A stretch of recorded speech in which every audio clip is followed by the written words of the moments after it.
नमस्कार। Astrology pro channel में मैं दीपक लोहनी आपका हार्दिक स्वागत करता हूं।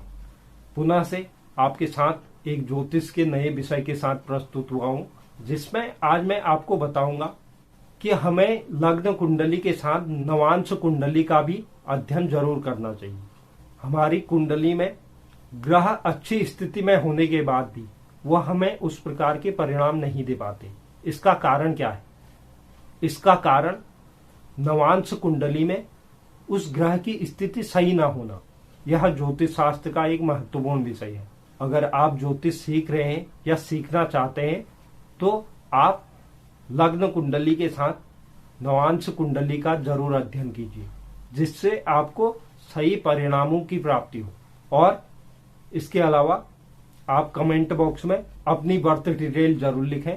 उनमें से 2 लोगों की कुंडली का मेरे द्वारा अध्ययन बिल्कुल निःशुल्क किया जाएगा। हो सकता है वो नाम आपका हो, तो आप कमेंट बॉक्स में जरूर लिखें अपनी बर्थ डिटेल। और अगर कोई दर्शक चैनल पर नए हैं, चैनल को लाइक कीजिए, शेयर कीजिए, सब्सक्राइब कीजिए और बेल आइकन जरूर दबाइए, जिससे आगे आने वाली वीडियो का नोटिफिकेशन आपको प्राप्त हो। तो चलिए चलते हैं वीडियो में आगे। लग्न कुंडली में अगर कोई ग्रह अच्छी अवस्था में विराजमान होता है, उसके बाद भी हमें उस ग्रह के परिणाम देखने को नहीं मिलते, शुभ परिणाम जो होते हैं वो देखने को नहीं मिलते। इसका एकमात्र कारण है नवांश कुंडली में उस ग्रह की स्थिति सही न होना। अगर आप कभी भी लग्न कुंडली का अध्ययन करते हैं, उसके साथ नवांश कुंडली को जरूर शामिल कीजिए। अगर कोई भी ग्रह लग्न कुंडली में उच्च की अवस्था में है और नवांश कुंडली में वह पीड़ित अवस्था में है या नीच की अवस्था में है, तो उस ग्रह के हमें परिणाम देखने को नहीं मिलते। आप इस चीज को अपनी कुंडली पर भी गौर कर सकते हैं। और अगर कोई ग्रह लग्न कुंडली में बहुत खराब स्थिति में है, वहीं वह अगर नवांश कुंडली में अच्छी अवस्था में विराजमान होते हैं, तो वह ग्रह हमें पॉजिटिव रिजल्ट देते हैं। तो हमें कुंडली का एक पहलू ही नहीं देखना है। अगर हम कुंडली का एकदम सटीक रिजल्ट पाना चाहते हैं, तो उसके लिए हमें लग्न कुंडली के साथ साथ नवांश कुंडली पर भी विचार करना जरूरी है।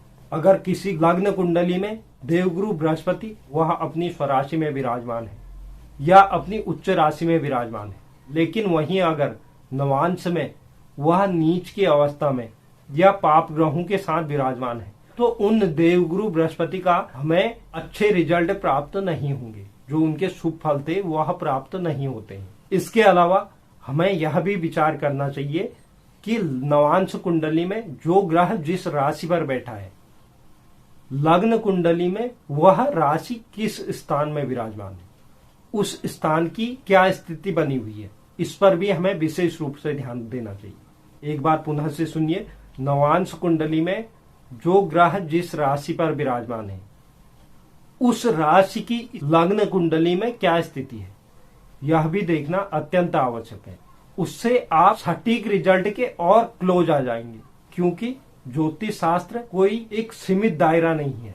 ज्योतिष शास्त्र का कोई एक सीमित दायरा नहीं है। ये बहुत बड़ा सागर है, जिसका हम जितना प्रैक्टिकल कर सके उतना हमारे लिए अच्छा है। आप इन सूत्रों को अपनी कुंडली के साथ भी लगाइए। उसमें भी आप देखिए कि क्या यह जो आपकी लग्न कुंडली में जहां पर जो ग्रह अच्छी अवस्था में या खराब अवस्था में बैठा है, वह आपको उस प्रकार के परिणाम दे पा रहे हैं या नहीं दे पा रहे हैं। अगर नहीं दे पा रहे हैं, तो आप नवांश कुंडली को भी जरूर देखिए कि नवांश कुंडली में उनकी स्थिति क्या बनी हुई है। आपको पता लग जाएगा। शुरुआत आप पहले खुद से कीजिए, फिर उसके बाद आपको यह समझ में आ जाएगा। अगर ज्योतिष शास्त्र में जो भी क्षेत्र बनाया गया है, चाहे नवांश हो, लग्न हो, चंद्र कुंडली हो, चलित हो, अष्टक वर्ग हो, भिन्नाष्टक हो, या किसी भी प्रकार का क्षेत्र होता है ज्योतिष शास्त्र का, तो उसका एक अपना अलग महत्व है। ऐसा नहीं कि वह बन गया और उस पर हमें ध्यान नहीं देना है। अगर वह चीज बनी हुई है ज्योतिष शास्त्र में, तो उसका कुछ ना कुछ महत्व जरूर होगा। तो इसलिए हमें हर क्षेत्र का ज्ञान होना चाहिए। मैंने आपको छोटे से वीडियो के माध्यम से समझाने का प्रयास किया। उम्मीद करता हूं कि आप समझ गए होंगे। और आप कमेंट बॉक्स में जरूर लिखें आपको यह वीडियो कैसा लगा। जो दर्शक चैनल पर नए हैं, चैनल को लाइक कीजिए, शेयर कीजिए, सब्सक्राइब कीजिए और बेल आइकन जरूर दबाइए। जिससे आगे आने वाली वीडियो का नोटिफिकेशन आपको प्राप्त हो। धन्यवाद।